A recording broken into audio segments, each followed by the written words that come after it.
La ley de Ohm se llama así en honor a su descubridor Georg Simon Ohm, físico alemán de principios del siglo XIX.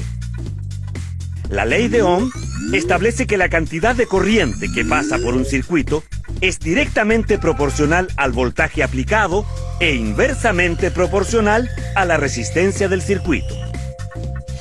La ley de Ohm permite calcular la resistencia y el voltaje adecuados para cada circuito. La intensidad es igual al voltaje dividido por la resistencia.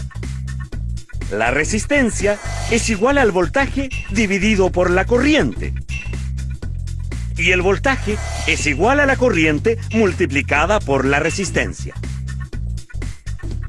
La intensidad de corriente eléctrica corresponde a la cantidad de carga eléctrica que pasa por un punto de un conductor en un segundo.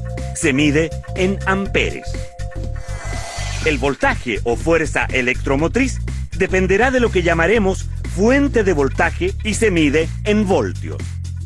La resistencia que opone el conductor al flujo de corriente es lo que llamamos resistencia eléctrica. Se mide en ohmios. En un circuito de resistencia constante, la corriente y el voltaje son proporcionales. Si se duplica el voltaje, se duplica la corriente.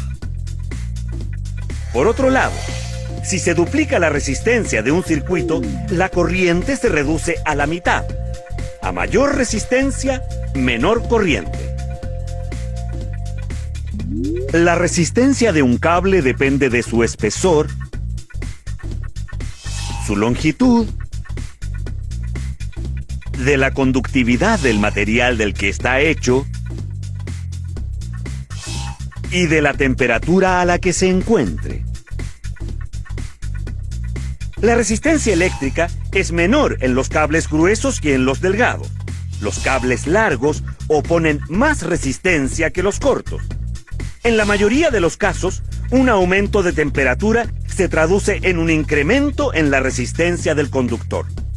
La ley de Ohm es una herramienta fundamental para el cálculo en los fenómenos eléctricos.